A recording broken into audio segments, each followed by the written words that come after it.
Good evening, everybody. How are we all doing? My name is Mike DeWant here with the Region Sports Network for Region Football Weekly, coming to you live from the Tire Bank studio at the Athletic Performance Factory. Alongside me, of course, the man, the only Jay Simmons. Jay, it's week 13. Oh my goodness, yuck. Yeah, how about it? You know, we got a taste of week 13 in November on Monday, Sunday night Monday, and all of a sudden it's 68 degrees out today.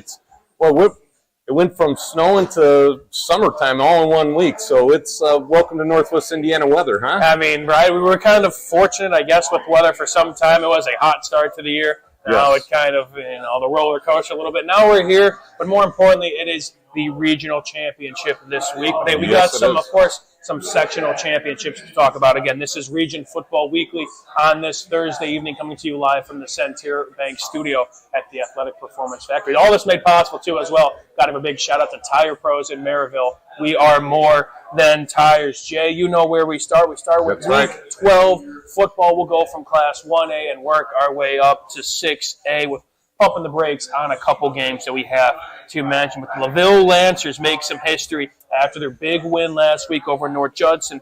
49-6 got the win over the West Central Trojans. They'll punch their ticket to take on the Pioneer Panthers. 45-14, they got the win over the Carroll Cougars out of Flora. Moving up to 2AJ, the Andrean 59ers keep it rolling. It's why they schedule so tough in the regular season. When they play games like this, they take on a very solid Rensselaer Central program that put together quite the season, but Andrean got out to a 35-0 lead, and that final was 35-14. Jay, Andrean, we've talked about it all year on Region Football Weekly, and that is a team that probably one of the highest ceilings here in Northwest Indiana. Yeah, and he looked at the punt return by Tyler Vo, 82 yards.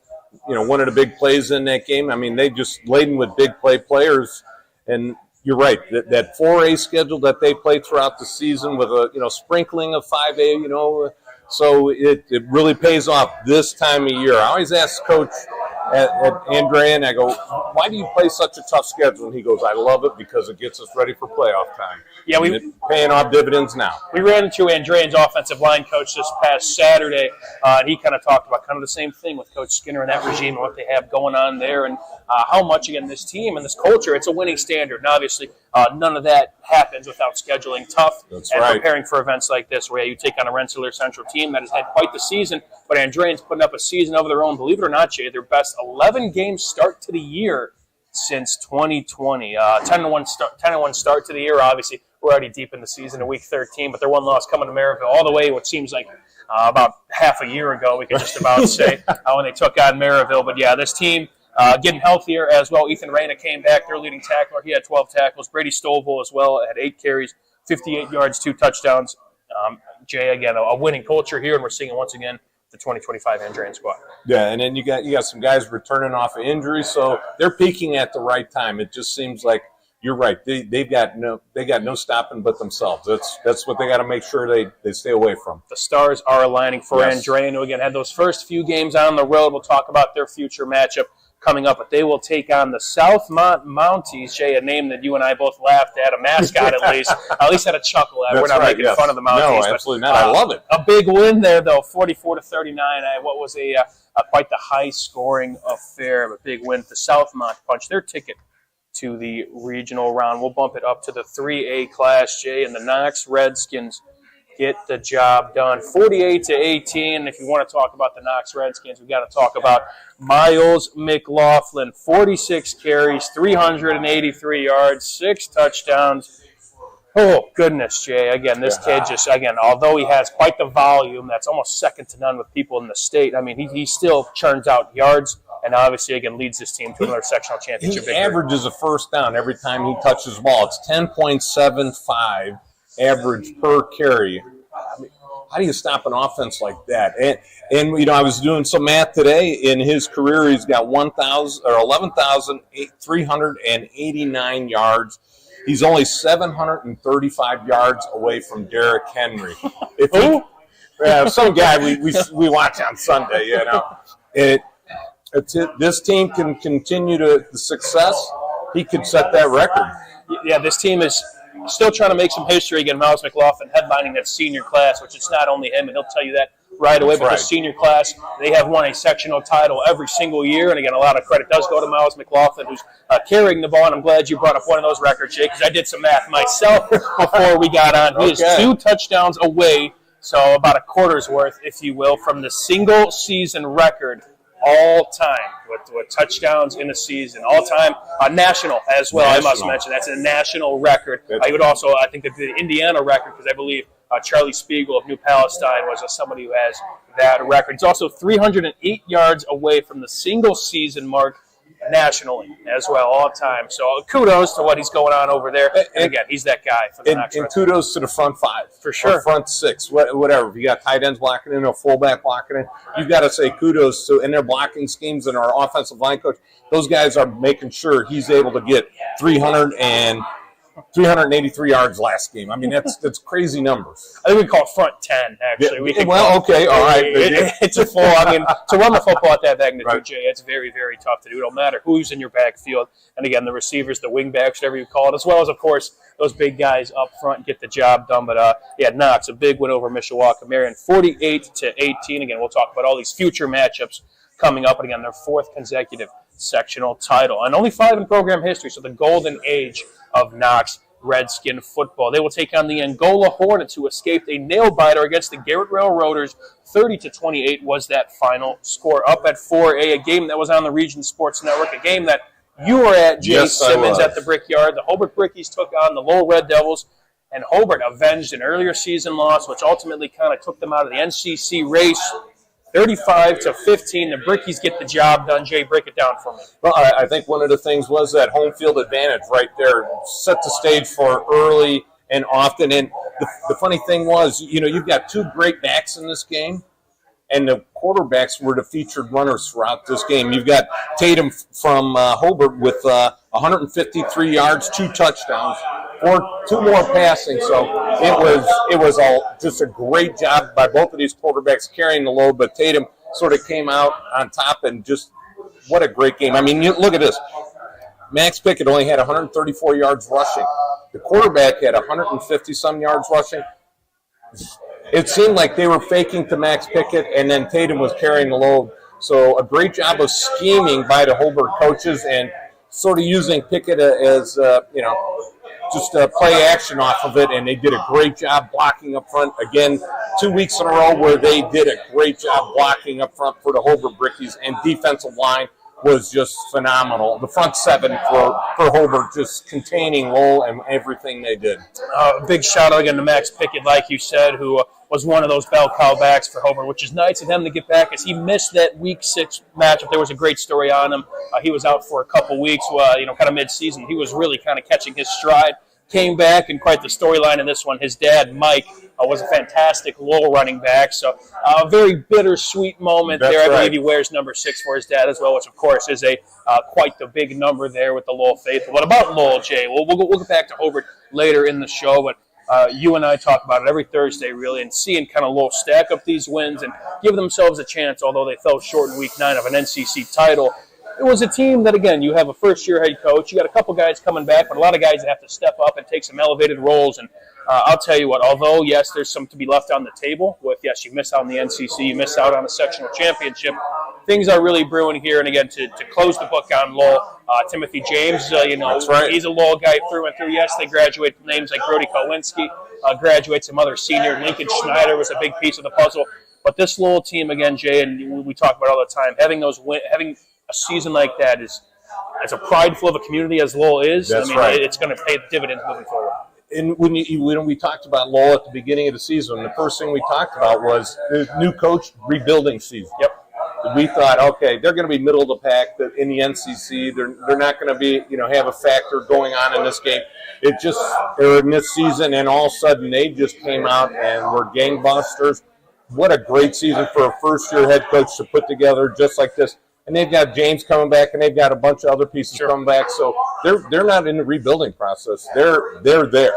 They're gonna make some noise as we move forward next year and the year after that, as the new coach installs his program and gets the kids to think the way he wants to. And he's already got them doing that in season 1. What a great job! Definitely, it's going to be a very, very competitive NCC for these next few season. But Hobart gets the win. Again, we'll talk about them later, 35-15. Again, thank you all once again for tuning in on this Thursday evening. Region Football Weekly, all made possible by Tire Pros. In Merrillville, we are more than tires. Hobart Brickies will take on South Bend St. Joseph, who arguably had one of the bigger upsets in the northern half of the state. We'll talk about another big upset come later. But South Bend St. Joseph took down the Mishawaka Cavemen 13-7. Quite an interesting one there, given that either Lowell or Hobart would punch their ticket to next round. We'll jump up to the big dogs now, getting up to 5A.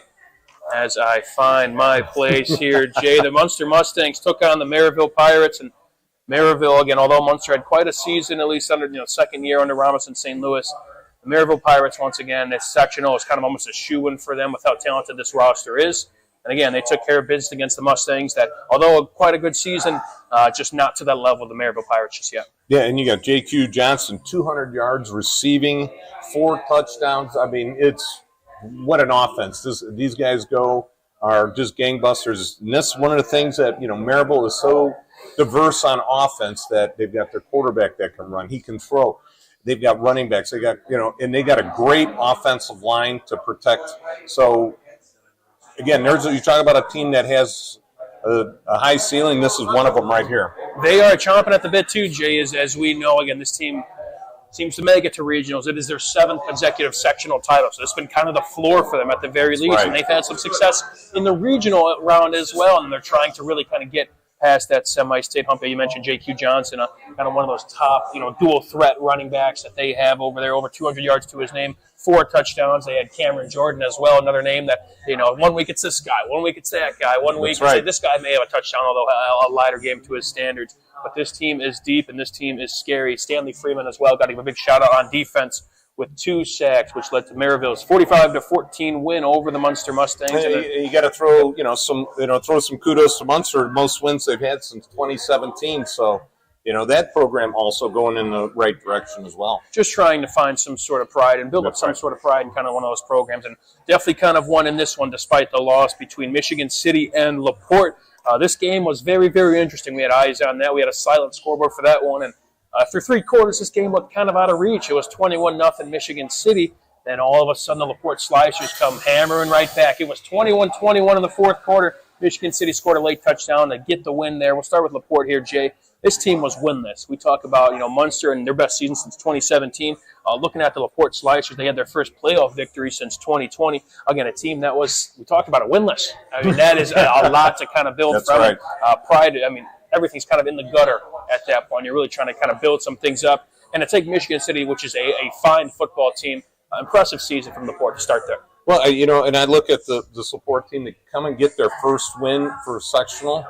That's true grit by the coaching staff right there to keep it together, keep the guys enthusiastic, get them out there and play such a good game especially against a good team, Chesterton Trojans. Yeah, but it is just not enough in this one. Although Reed Raymond, 48 carries, 197 yards for the Slicers, 2 touchdowns, a name that will be back for them next year. Michigan City, Jay, this is a team that is talented, uber talented, again, kind of similar to Merrillville and a matchup we'll talk about later in the show. Right. But they have Trinison Hart, who's the 2nd leading passer in the area, who also does a lot of things on the ground. He had 300 yards offensively. Although he makes plays as a passer, which, again, hooking up with Zaire McKinney, who had a couple touchdowns to his name, had the game-winning touchdown as well. He's also dominant as a runner. Michigan City keeping guys fresh, a lot of athletes back there that could really kind of make things tough for defenses.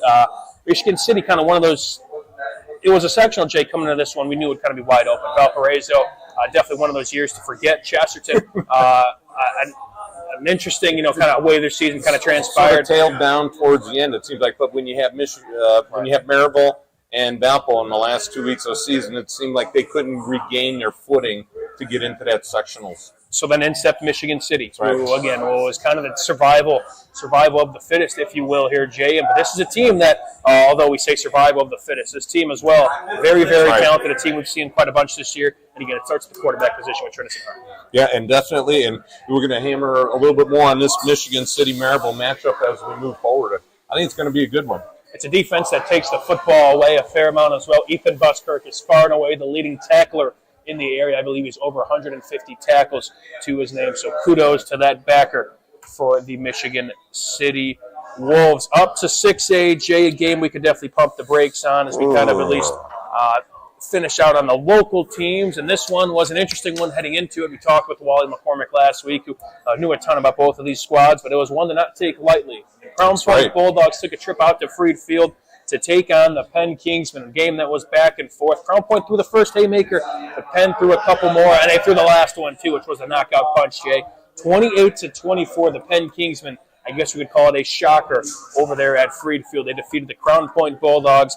Battle of unbeatens in this one, Jay. I know you were caught up at the Hobart game, but this one, I could imagine when you first saw it, your initial reactions, and then diving a little bit more into it, see what happened. You know, as you're watching the scores go by, all of a sudden you're seeing Penn winning. Then all of a sudden, middle of the third quarter, you see Crown Point come back, and then you're thinking, okay, the world is right. Crown Point's coming back. And, you know, we got so involved in our game, I didn't see the final score until I came back here, and I was like, what? Anyway, you guys are fibbing on me. And I just, you know, Penn's first sectional since 2023, so kudos to them. And, you know, not reading the press clippings and going out and playing the game. Just a great job of them doing what they needed to do and win that game and come back fashion. And this team was hungry because we talked about their last win in the sectional since 2023. But this was a team that they won that sectional. Guess who they played in the regional round? That was Crown Point as well, a team that they lost a heartbreaker to. And I guess we'll start with Penn. For a team that to respond, Jay, Crown Point scored on the first play of the ball game. A.J. Summers, a freshman running back, they put him in the Wildcat position. He just about went untouched. And right there, you know, you look at last year's game where it was, I believe, 35-0 Crown Point. And then you get scored on in the first play. It's easy for Penn to lay down and die for the next four quarters. Wrap it up and put a bow on it after the first play. But, you know, Penn was able to hang in there. Great job by the coaching staff being able to pull the pieces together. I'm sure the sidelines was rattled, and all of a sudden you got guys reflecting on what happened last year. But the coaching staff was able to rally everybody together. I mean, and put together a great 3 quarters after that. And the Kingsmen, again, add to their illustrious trophy case. One name to shout out, Mason Bernacki, who did have the game-winning touchdown. Also had 10 catches to his name. But now we flip the other side of the coin, Jay. The Crown Point Bulldogs, it was a team that won the Duneland title once again. A team that has a section, or it fell in the sectional round now. But although maybe a season not up to their standards, we now start to kind of look ahead for Crown Point. I mean, looking at how many seniors were on this squad, and we were talking with Coach Bazio over the course of the season. A very strong nucleus, and there's some guys in place that are playing up. I want to say heading into 2026, Jay, that should be an interesting challenge for this Crown Point team, and who are going to be those new pieces, as well as how these pieces that played on Friday nights already kind of elevating those roles that are now losing a lot to graduation. You know, the nice thing is you got a couple experienced quarterbacks coming back. You got A.J. Summers, a freshman. Yeah. That's coming back. You got Gurnick, another running back that's back there. So they've got some strong pieces together. It's you know what, and it's always Coach Bazzi always talks about his fronts. You know, those are the guys. So we have to see how he's going to be able to piece together after some losses up on the offensive defensive line, and how he's going to be able to piece those things together. Maybe one of the bigger challenges I think you and I can maybe agree on, Jay, at least for Coach Bazzia's tenure, maybe the biggest challenge heading into 2026, at least on paper. And I know he probably knows a little bit more about us, about who's going to be in those spots come next fall. But at least looking on the outside, again, you graduate pieces like Nolan Cicero, who's going to be going to Ball State, and one of those guys up front, Austin Redding, Trevor Gibbs, Mark Gonzalez, Griffin Van Tichel, Dom Fanton, just to name a few. Yes, you return the quarterback tandem of Custy and Mulaski. You talked about Gurnick, Braden, Shutt, but a lot of new pieces, especially up front as well. Only time will tell to see, again, how those feeder programs and those people in-house, how big that roster is, Jay. I'm sure they're ready to go. Yeah, they bring 3 buses to a game. Usually most teams only bring 2. I think the biggest one moving on is going to be Trevor Gibbs. You know, he was a huge part of the offense, but also a great job at that linebacker position. And I think that was the force to be reckoned with, especially on that defense. He's going to be a huge piece that's going to be missed. Yeah, the future Indiana Hoosier, but I mean, for all teams that get eliminated, and we kind of get to this point of the year, it's bittersweet for us because we kind of get to say goodbye to some of these kids that we were fortunate enough to cover. And Crown Point's got a fair amount that made their presence felt in the last few seasons of Friday night football. The Penn Kingsmen got the win, 28-24. They will take on the Fort Wayne Carroll Chargers, who won the Battle of Fort Wayne against Northrop, 42-23. That is it for Week 12. Jay and I will step aside on Region Football Weekly. We'll be back to start looking at the local regional championships and at least looking at the whole northern half of Indiana. We're back here on Region Football Weekly, made possible by Tire Pros in Merrillville on the Region Sports Network, the only game in town. Hi, my name is Mark Macknick. I'm the owner of Mark Macknick CPA firm in Highland, Indiana on Kennedy Avenue. I've been working with Region Sports for years now. Started working with Chris years ago, just on some special projects, advertising here and there. After a while, kind of increased the advertising. Mainly was doing it for the community involvement. It's such a great network and program they do with the high school sports.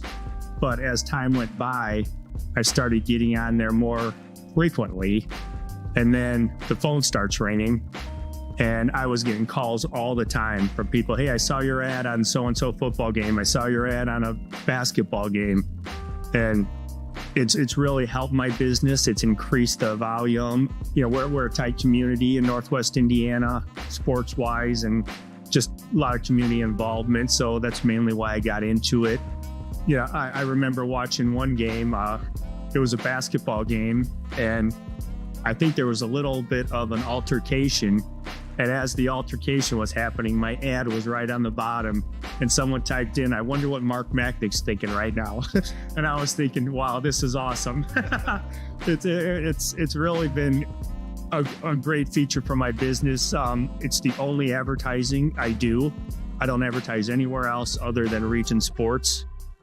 It's for the business, but mainly for the involvement with the community. I played high school baseball here in Highland. And ever since I've been advertising on Region Sports, a lot of my old coaches are now my clients. A lot of my old teammates come in here. My recommendation, if you're a business here in Northwest Indiana, I think Region Sports is, for your money, it's one of the best places that you can advertise. I mean, I can advertise on billboards. I could do anywhere I want to. And I choose Region Sports, mainly because I get a lot of feedback. Especially on the high school level, a lot of the parents, if they can't make a game, they're watching it online, they're watching a replay, the grandparents. So it's done wonders for my business, and it's my go-to for advertising. It's the only spot I would advertise. So if you're a business owner in the area, really look into advertising on Region Sports. It's going to be well worth your money, and you'll make tenfold on what you're spending. Region Sports Network, they're the only game in town, but they're more than just a game.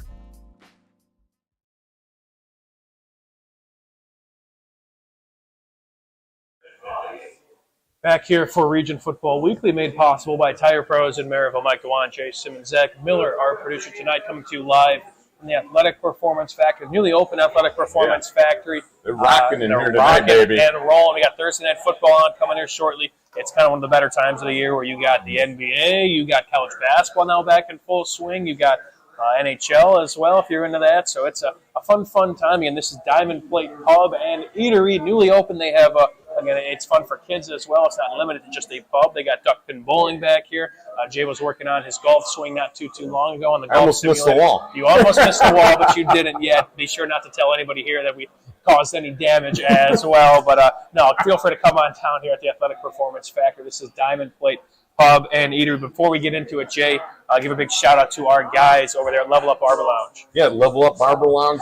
Go to Booksy app, look up Big C, Big L, or Axel. Book your appointment. I need to, Mike.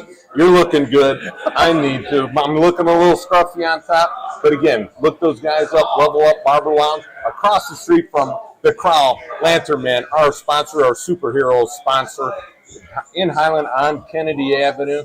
Look them up. Book your appointment today. I'm hearing it's pretty busy over there. It's going to be busier now, especially the holiday season. Got to look good for your family for Thanksgiving and for Christmas before you know it. The great thing about it is you go in there, they're talking Region Sports. It's like an old-time barbershop. They're in there talking about basketball. They're fired up for the East Chicago basketball season. A couple East Chicago guys, they're fired up for it. That's all the chatter I hear in there is about East Chicago basketball. They're fired up for it. They had a great season last year. We're going to be covering them again this year, right, Mike? Yes, sir. It's kind of basketball season now. Girls basketball got underway. We actually will highlight a couple games we'll have for you all this weekend. But, Jay, we got to talk about football. It's a football show. We'll talk about basketball a little bit later, but we'll start with the local regional. We'll just go through all the northern half of the regional championships. Jay and I will kind of harp on 3 games in particular that we'll talk about later, as well as an all-conference list coming out. But we'll kind of run through this and what's at stake for some of these teams. But LaVille will take on Pioneer. LaVille seeking their first regional title since 1982. Jay, I got the chance to make history once again. That was when I was in high school. I thought you were like 30 that time. What? No, man, no, but that's what I'm saying, though, man. I mean, this is no matter how old you were at the time. 1982, that is 18 and a senior. Hey, that was the last time Highland. That was the second to last time Highland won a regional. Yeah, but it's again sectional. I'm sorry, sectional. An opportunity here, Jay, for LaVille now taking on a Pioneer team that has been around the block, and it's kind of one of those trends that us as media members, in this industry, and although yes, it's maybe outside of our typical area, if you will, to kind of see this David versus Goliath. Or Pioneer, they're seeking their first since 2020. They're 9th in program history. They're coming in this game as the 3rd-ranked team according to the IFCA. LaVille, again, a long time coming since they've been to this spot. Just, again, one of those stories, Shane. You'll see this a lot, but you kind of root for the underdog a little bit. I always do. Right? So, I mean, the Lancers maybe punching up here. Pioneer, again, a team that's been here, and again, a team that's obviously well-renowned in the coaches' poll. But it's going to be a fun one over there between those two squads. On the other side of 1A, South Adams is at North Miami. South Adams trying to go back-to-back in the regional would be only their 5th. They're coming in at 10 in the poll, while North Miami, again, kind of similar to the LaVille Lancers, seeking their first since 1994, only their 3rd in program history. At the bottom half, we'll only talk about the bottom half in this one, Jay, at the 2A class. Eastbrook takes on the host, Adams Central. Again, we're not going to spoil too much of the top half, but we'll talk about that a little bit later in the show. Eastbrook, I mean, this game's going to be a fun one to watch out. Just, if you're an Andrean fan, I guess, if you will. Eastbrook, number 5 in the poll, while the Adams Central, number 1 in the class of 2A. Adams Central's been here quite a bit, won 6 of the last 7 regional titles, seeking their 5th straight and their 17th overall, while Eastbrook seeking their 8th and their 1st since 2019. A game that is kind of local, but a game we're going to definitely be watching just for records at stake here. Jay, Angola will take on the Knox Redskins. Angola seeking their 2nd overall title, their 1st since 1992, while Knox is seeking their 2nd overall. We talked about 2023. They're coming in at 5 in the poll, Jay.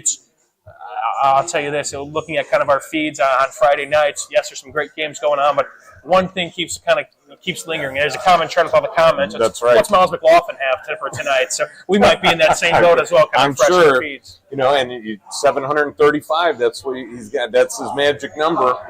So 2 touchdowns for a record, right? Yes. 308 for another record.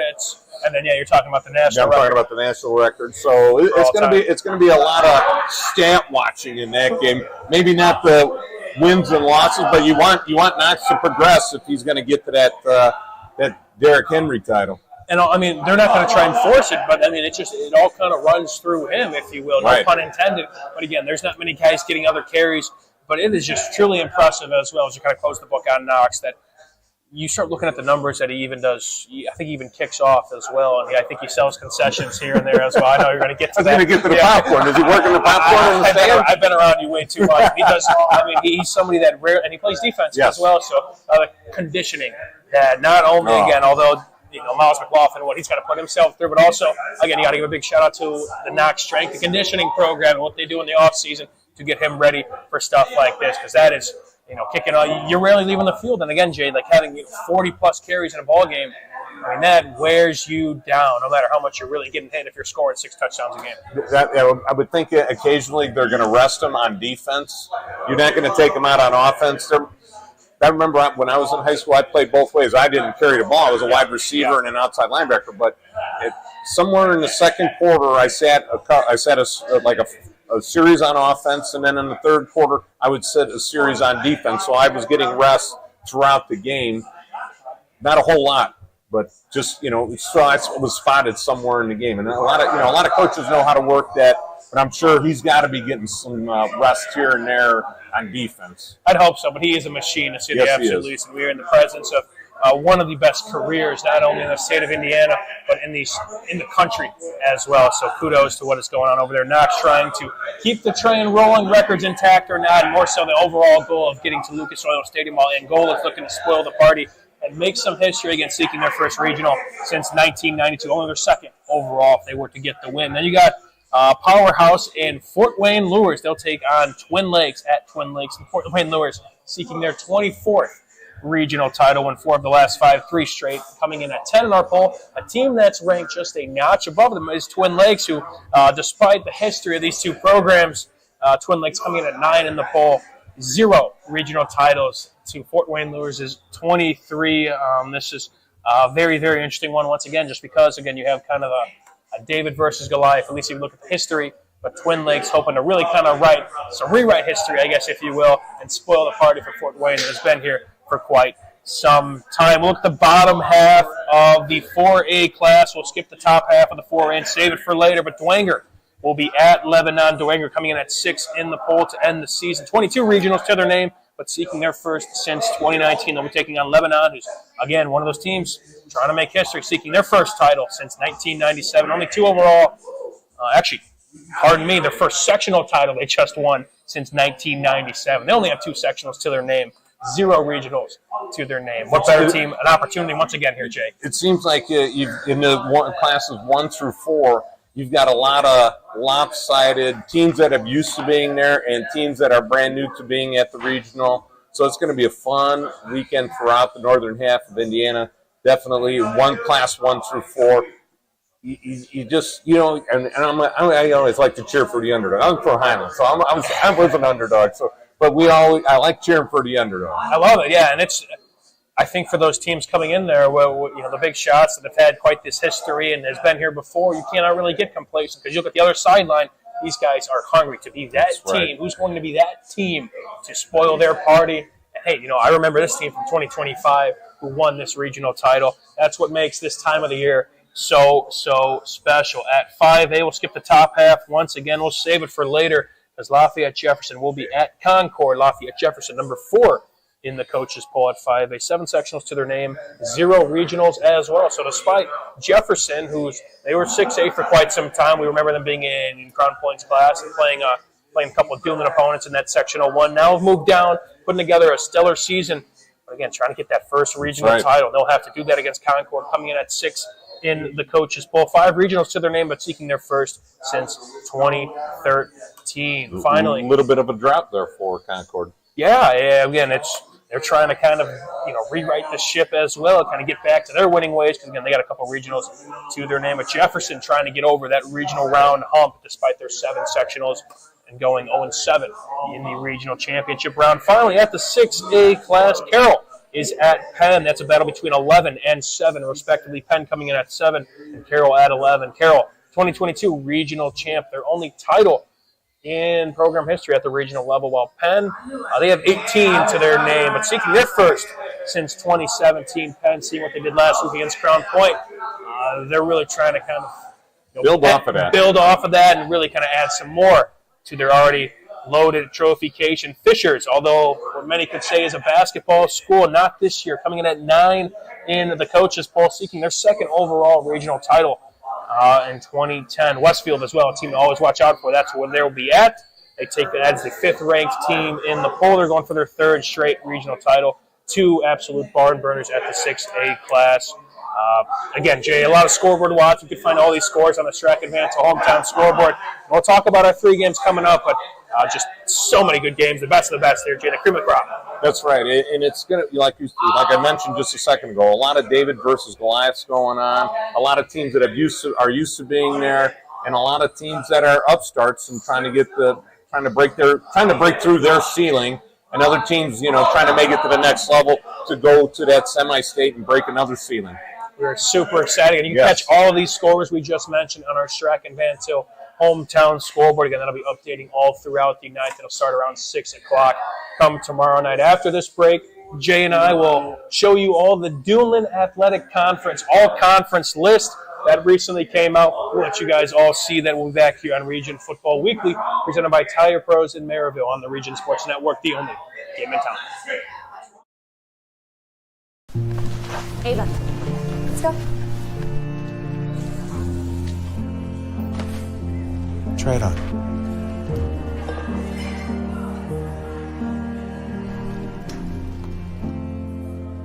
The shortest distance between two people is a smile. That's why we're committed to fighting hunger in our communities. Until everyone has a reason to smile. Strack and Van Til, where making life easier starts with a smile. Hi, I'm Crowd Company's Lantern Man. If you're a contractor, it's my job to make your insurance coverage simple and affordable. Because I know time is money, I'll come to your business. Certificates and bonds are a snap. Wherever you are, whatever business you're in, we've got you covered.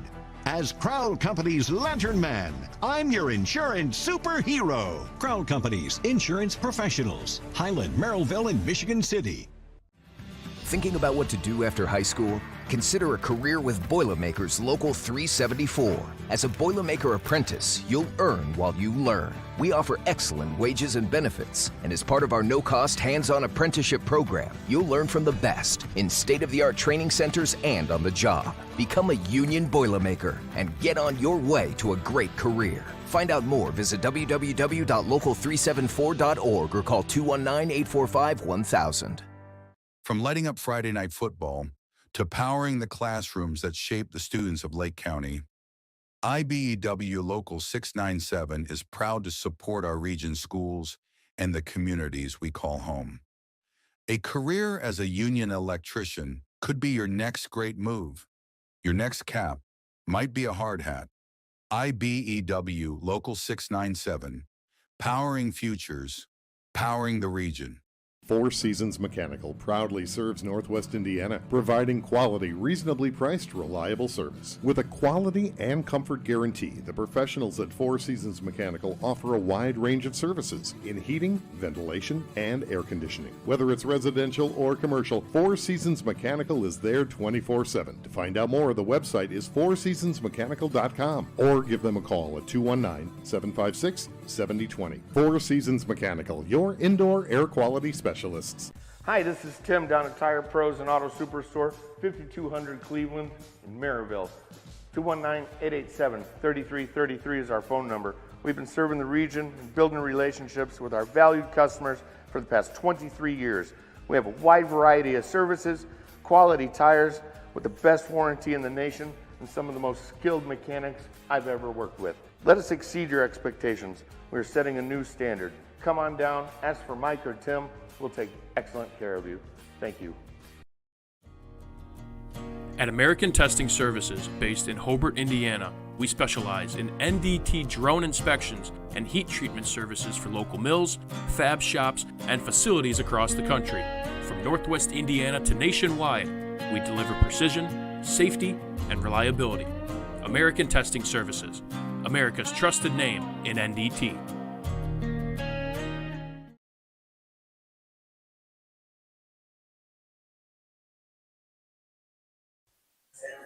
Back here on Region Football Weekly, Mike Dewan alongside me is Jay Simmons, Zach Miller as well, doing a great job in the producer's seat, getting us up on the air and letting us have a lot of fun, Jay. As we get to this point of the season, yes, there's trophies to be handed out. There's also some accolades to be handed out. Zach, if we could, let's pull up the Duneland Athletic Conference, the all-conference list, Jay. It's all kind of selected by the coaches, and obviously all of that determines on how many picks you get. I think it depends on, of course, your conference victories as well, where you place in the conference. Again, a lot of familiar names all across the board, some names to shout out. The MVP, the offensive MVP of the conference, a name we didn't really know much about coming into the season, Michael Hill Jr., the quarterback for Merrillville. Jay, definitely a warranted award for a player we've seen a little bit this year. Just kind of has a total package and has brought this Merrillville offense to new heights, if you will. I remember seeing him a couple times this season, and it seemed like, especially when I saw him against Valpo, just like what an amazing game. They were rushing 3 and dropping 8, and then the next thing you know, he's running the ball 30, 40 times or 30, 40 yards downfield. I think he broke one for about 60, 70 yards for a touchdown. He was just unstoppable. And it's, you take one part of his game away, then all of a sudden you've got the other part of his game. You got the passing, but you also got the legs. And then if you blitz some people and he gets past that initial blitz, lights out. And he can extend plays with his feet as well. And, you know, when he starts to roll out and get out of the pocket, he'll wave some receivers, and boom, he's throwing darts all over the place. Again, he is just what you want at the quarterback position, and flipping things over to the other side of the ball. The defensive MVP was Trevor Gibbs. I mean, you know, what more can you say? Right. He's quite one of those pieces offensively. And although, again, when you're on a defense like that, the stats may not show it if you're not maybe playing all 4 quarters, or if you just have a defense that this guy's going to get his this night as well on the trenches, right, and this other linebacker's going to get his, and you're going to force them to throw passes where nobody makes tackles at some point in time. But the effect that he has just as a linebacker, he plays a lot behind the line of scrimmage. He's physically imposing at it. I think he stands at about 6'3", 6'4", but he is fast as lightning as well. And just, again, as you talk about Michael Hill being the total package that you want at the quarterback position, Trevor Gibbs is, you could say, the exact same at the linebacker position. Definitely. And one of the things that, you know, got me about watching him, the few games that I did with watching him play, is his lateral speed from side to side. He seems to be able to cover from his middle linebacker position. He's able to cover the whole field laterally and make tackles that you would just be like, wait a minute, he was on the other side of the field on this play, and boom, he's making a tackle over here. And then to carry the ball offensively, he was a load. Like you said, he was about 230, 240 weight-wise, and be able to have that speed and physicality and take on the straight-on run just the way he did. He was a complete package on defense. The Hoosiers are really getting a good one. It was an absolute pleasure to see him play. Zach, I'm going to pull up that list one more time before we head it to break. A big shout-out once again to all of these athletes. Again, we'll be sure to kind of highlight these as they kind of come out. We only got a few more shows left, JF Region Football Weekly, so we'd like to give as many shout-outs as we can to these great athletes. But this week is the Duneland Athletic All-Conference teams. Big shout-out to all those players who made the list. And for those that didn't, hey, bulletin board material. That's right, for next year, babe. Keep the chip on your shoulder, make it a goal, and we'll cross that bridge when we get there come 2026. Jay and I will be back here. We'll break down 3 games we skipped in the previous segment. You are watching Region Football Weekly, presented by Tire Pros in Merrillville. We are more than tires. We'll be back here on the Region Sports Network, the only given time. Level up your haircut at Level Up Barber Lounge in Highland. With over 30 years of combined experience, walk in today and get treated by some of the best in the business. To book an appointment, call 219-513-9083 or hit up Big Al, Big C, or Axel at the Booksy app or webpage. Head to Level Up Barber Lounge in Highland for a well-executed cut like a well-executed play. Old Man Winter is just around the corner, and that means temperatures will soon begin to drop. And a region winter is not the time to be left out in the cold. The professionals at Economy Electric Heating and Cooling can tune up that old furnace or install a new unit that can last for years. Your family deserves to stay comfortable this winter, and with 24/7 emergency service, comfort is just a phone call away. Economy Electric Heating and Cooling, 219-923-4441. Or for more info, the website is forajobdoneright.com. Earn while you learn from the best hands in the business. The Bricklayers Allied Craftworkers for Indiana, Kentucky Apprenticeship. That's right, this is a paid apprenticeship. I'm getting an education while learning a trade and getting paid for it. The thing that surprised me the most about this apprenticeship program is the respect I have received after the proper time and training. Classes start soon, so apply now. There are training centers throughout Indiana and Kentucky. We are the Bricklayers and Allied Craftworkers for Indiana, Kentucky Apprenticeship. The best hands in the business.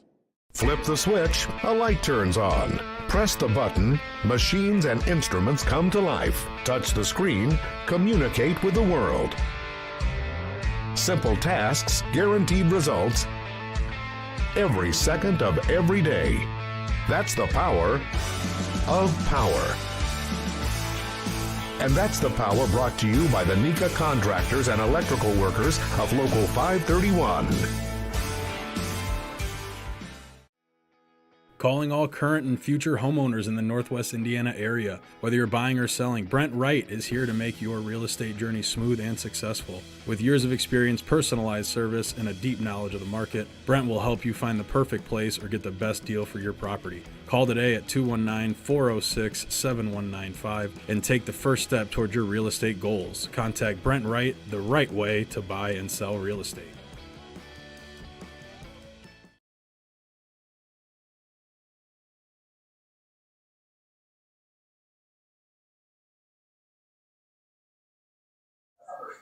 Back here live at the Athletic Performance Factory, Diamond Plate Pub and Eatery. This is Region Football Weekly, all made possible by Tire Pros in Merrillville. Jay Simmons, my Thursday night partner for the course of the season. Zach Miller doing a great job. It seems like over the last couple of weeks, this place has busted open, and it's lively. It's a great atmosphere. Come on down and check it out. Couldn't have said it better myself. We had some food before this. The food was great. I had an LA street dog, so it had, I know you were eyeballing that. It had jalapenos on, I think bacon bits as well, some peppers. Had mayo on a hot dog. I don't think I've ever gone that route, but it was pretty good. Pretty solid, kind of one of those. And then I think it was ketchup on it as well, which I know our executive producer, Chris Ramirez, did not like me for putting ketchup on a hot dog, being in the Chicagoland area. But, whatever, man. Generational thing, right? If you will. But, nonetheless, here, hey, come on down to Athletic Performance Factory, man. They got a lot of great things going on. And, more importantly, opening their doors to us on Thursday nights. Sometimes, taping shows early on Tuesday nights as well. Again, as you kind of said, we were here when they were really kind of trying to put this place together. And it's a fun spot, one of the newest hubs here in Northwest Indiana. Again, we had a couple of TVs on. We talked about the sports season where we're at now. And Friday nights as well is really when it's fun. If you're a Region football fan, we'll have a couple of Region sports broadcasts up here as well. A lot of great football. And that's where we kind of segue into tomorrow's action, where we'll have 2 games on the Region Sports Network and 1 game we definitely got to highlight. And we'll start with that first. We will not be covering this game, but we'll definitely keep our eyes on it with 2 teams we are very, very familiar with. It is the Merrillville Pirates taking on the host Michigan City Wolves. And, Jay, right off the bat, 2 doomed opponents, all right? We know that the 5A level, we've seen this matchup typically be Valparaiso and Merrillville. Now Michigan City wins that sectional for the first time since 2021. And in steps the Wolves to be back at home and taking on a Merrillville team they saw in Week 5. That score of that game, 44-7, all Merrillville Pirates. They put up that offense once again. Michael Hill Jr. was a star. Michigan City could not get much going. But, Jay, we've seen teams kind of avenge earlier season losses. Michigan City, what do they have to do to kind of, flush that and play to that environment, which is second to none there at Ames Field?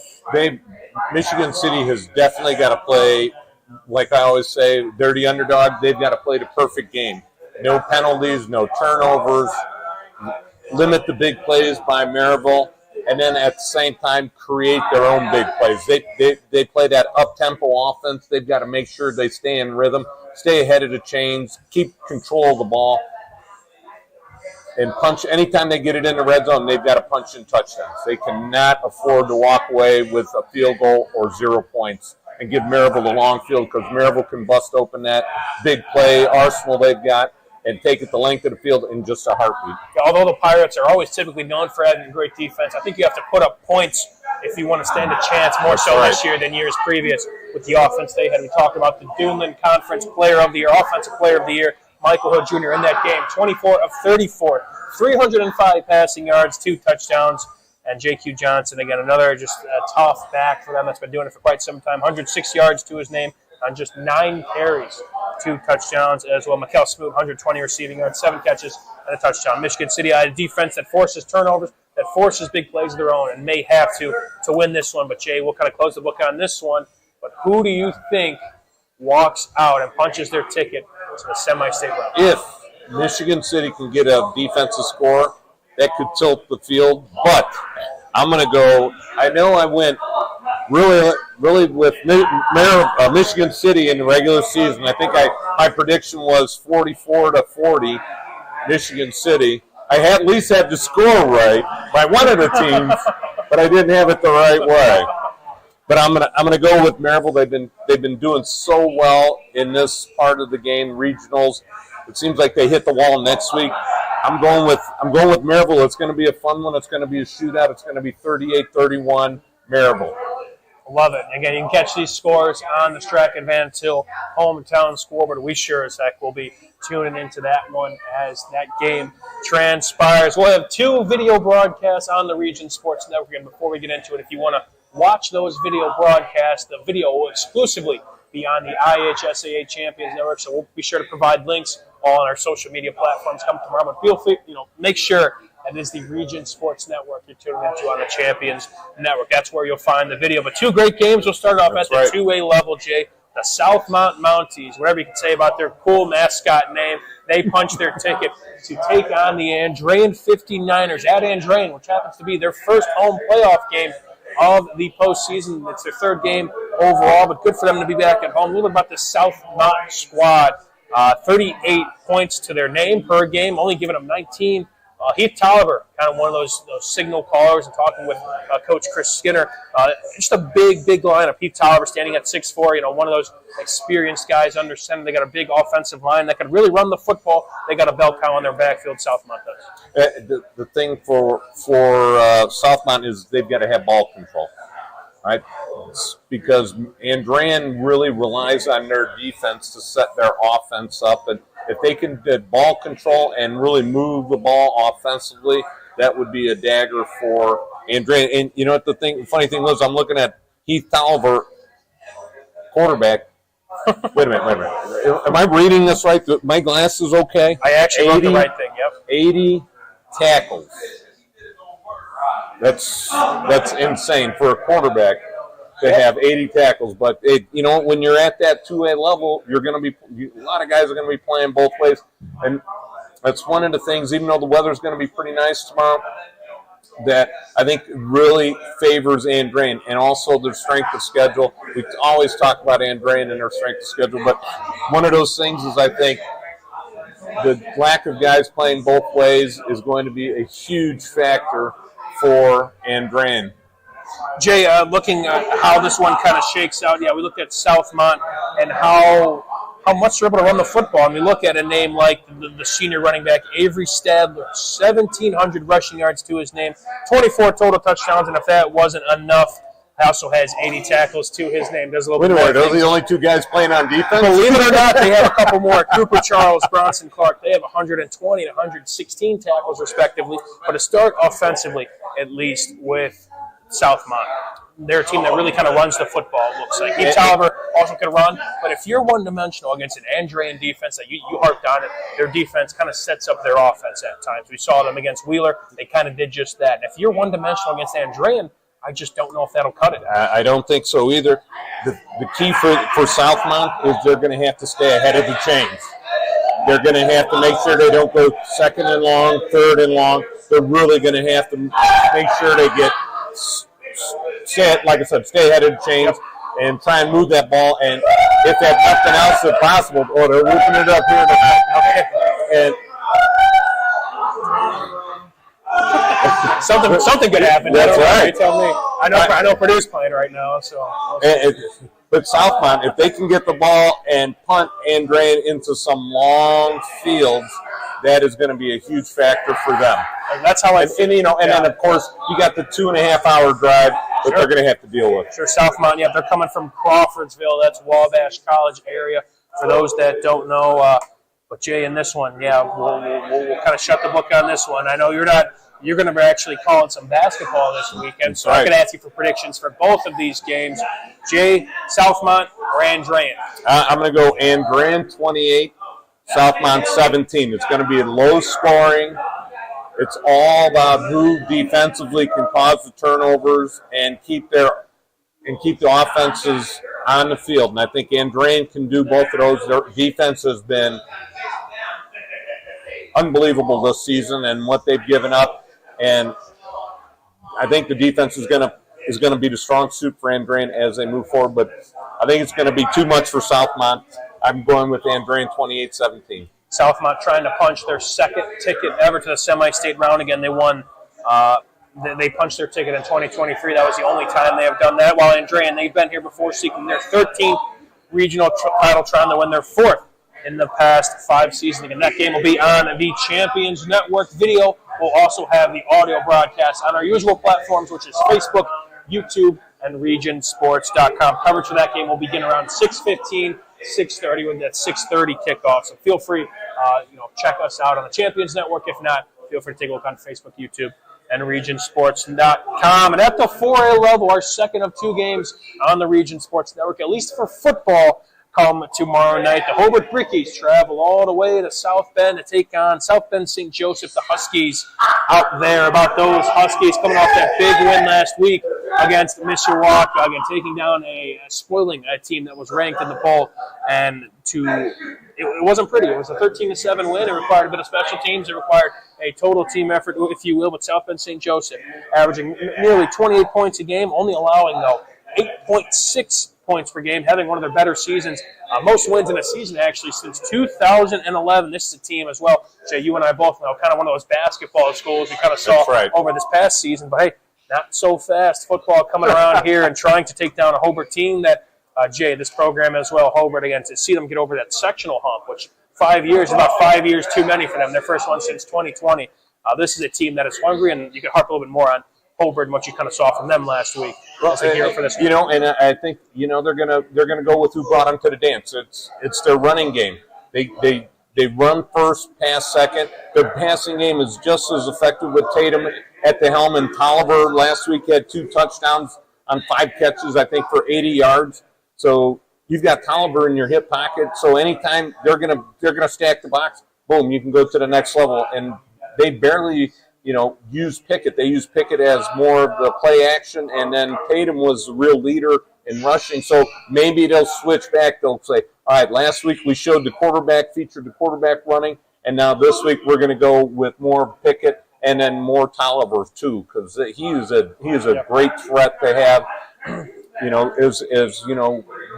With what a great mix-up with the offense and with our passing and running attack. Yeah, I mean, they mix it up really well. Yes, Tatum throws quite the deep ball. It seems like his top passes are kind of on those play actions, like you mentioned, where you run, and then you find somebody like Bryce Tolliver over the top to really kind of take the top off the defense. But speaking of a defense, Hobart's defense is fun to watch as well. They have Josh Diaz, is a guy that plays both ways. They have a fun linebacker core. 2 guys with over 100 tackles, Vontrell Jones as well, and a very, very stout defensive back unit like Bryce Tolliver, like Sobczynski as well, Nathan Sobczynski, who some guys that have been playing for quite some time. I believe both those guys logged snaps defensively as sophomores, and now for them to kind of take this elevated role, it's paying dividends to see what they've been putting together as a unit. But they're taking on a South Bend St. Joseph team, again, 8.6 points per game. They're led by the quarterback, Sam Cicitano, the junior quarterback.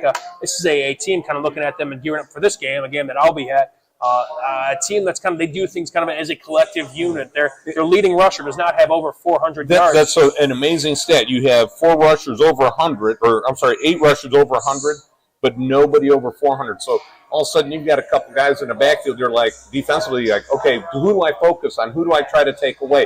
Who do I isolate? There's nobody, no rhyme or reason, and it's just like, well, it's going to be tough for that Hobart defense. They're going to have to come to play and get ready to go on what is, again, about an hour and a half bus ride from Hobart, give or take. We talked about there's some other offensive weapons as well. Dallas Downey, senior receiver, he's their leading guy, 507 receiving yards, 6 touchdowns to his name. Charles Grew has 9 sacks at the defensive end position, a piece you got to watch out for. And James Crinity, we'll get that by tomorrow. The junior defensive back, 5 interceptions to his name. But you know what? Just say James Ballhawk. I'm sure he'd prefer his last name. Yeah, but with 5 interceptions, yes, that he has got his eyes in the backfield. He's one of those guys that the defensive backs. You always usually say when you see one of them drop it, you say, now you know why he doesn't play wide receiver. Yeah. But with 5 interceptions, he's got good hands. So that's gonna be one thing Hobart's really gonna have to watch out for is that ball hawking defense. It's all right. It's a region football show. Right. It's a region audience, so we'll worry about that pronunciation tomorrow. But this audience, I can imagine a little bit of Hobart faithful in this one, Jay. Right. So I can imagine. I know what your prediction is. Us being from the Region Sports Network, but why the Hobart Brickies? You talk about what makes them good. Kind of why they're able to avenge that loss against a Lowell team that is very, very solid, that had their number, that beat them by 3 at the Brickyard earlier in the regular season. They responded well. They're healthy, which is nice. Yes. And they are now, as I talked with Coach Schreiber earlier in the week, they got to hop on a bus and play a true road game, which that's been, they played New Prairie at home as well, and they went to East Chicago, which that wasn't much of a road game, if you will, not much travel. Now you got to go to South Bend and take on a good Husky squad, but. What do you expect out of this one, Jay? And again, Hobart. It's week 13, and you're saying that the team is healthy. That's huge right there for Hobart. And secondly, it all starts with the fronts. And the last couple games that I've seen Hobart play, their offense and defensive line fronts have been playing phenomenal. And that's where it all starts. And if they can continue that, that grinded out defense, that grinded out offense, and just stay ahead of the chains and force some turnovers or punts from South Bend St. Joe, I think they're going to walk away with a victory and a regional victory. Give me a score. I'm going Hobart 17, South Bend St. Joe 14. A slugfest. Yes. Again, that game on the Region Sports Network as well as South Mount and Drain, but for Hobart and South Bend St. Joseph, same time, same place. Video will be on the IHSCA Champions Network, and better yet, if you want to just listen to the audio broadcast, it'll easily be found on Facebook, on YouTube, and on regionsports.com. That's all for football, but we also have two girls basketball games this weekend. Yes, girls basketball is underway here on the Region Sports Network. Jay, a game you'll be at tomorrow. That's right. Hanover takes on Portage, and come a Saturday night, Hammond takes on Crown Point. I know I can kind of speak on our executive producer, Chris Ramirez, and the relationship we've gained with both of those schools, Portage and Crown Point especially. Portage this year has opened up their doors to us. We've recently signed an exclusive deal with them to kind of be, kind of that media outlet for That's Portage right. athletics. So super exciting. Yeah, Jay, and we're kicking it off tomorrow. I was on the website today, and I saw a picture of Chris with Coach Brett St. Germain. I shouldn't say Coach, Athletic Director Brett St. Germain, now at Portage. Great job, you guys piecing this together, and it's going to be a fun season with Portage girls basketball and boys basketball. And it won't end there. We'll be at Crown Point a lot as well. Big shout out to Bill DeRula and everything going on over there. Again, before you know it, it'll be basketball season, but hey, we're still in the heart of it. We still got Thursday nights to cover. Jay Simmons and I do, Zach Miller as well. But I just wanted to shout out our two basketball games this weekend as we gear up for what is expected to be a fun winter season. But Jay, for the fall, for right now, for Week 13, and everything we talked about here today, any final thoughts? Let's go region football. Let's go Lake County. Let's go Lake County. A couple more dogs in the fight. That's Unfortunately, a game between two Lake County teams. Someone's got to go, or two region teams. Someone has to go home. But we're region fans right now, Jay, and that's the best time of the year. Well, that'll do it from us here at the Athletic Performance Factory. Again, for Zach Miller, our producer here tonight, for Jay Simmons, my co-host, for Chris Ramirez, our executive producer, Rich Castillo, operations manager, Heather Ramsey, sales manager, everybody associated with the Region Sports Network, and more importantly, you, the viewers, on wherever you're watching this from, and whatever device you're from. Feel free to tune into us come tomorrow night. Again, two games. Got to mention one more time. For football, at least, we have Southmont and Drain and Hobart at South Bend St. Joseph.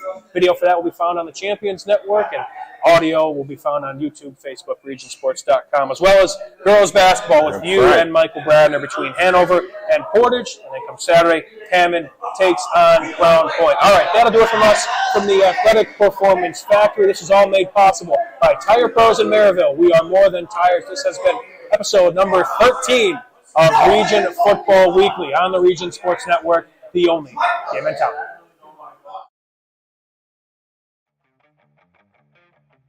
For 26 years, Armor Construction has been beautifying homes across Northwest Indiana.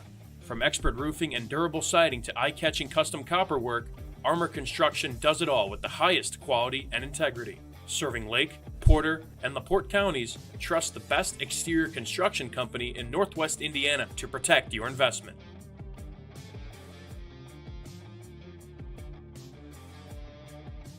With offices in Munster and Cedar Lake, Ethos Dental Group offers a full scope of general and cosmetic dentistry with expertise ranging from porcelain veneers to dental implants, crowns, and bridges. At Ethos Dental Group, you're assured that Dr. Mark Stojkovic and his associates, Dr. Emily Hansen and Dr. Brian Douts, utilize the latest in technology. Check out ethosdentalgroup.com or call 219-595-3432 to schedule an appointment. Ethos Dental Group, dental care you can believe in.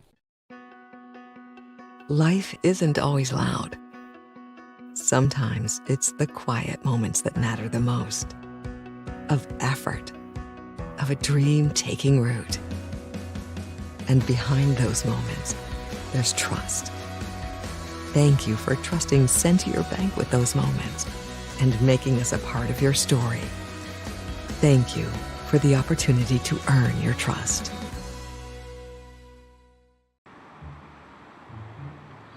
At Blyce, we're used to having the athlete shop at our store.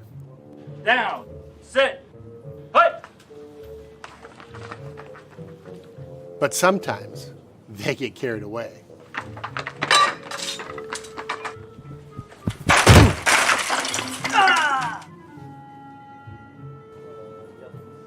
Blyce.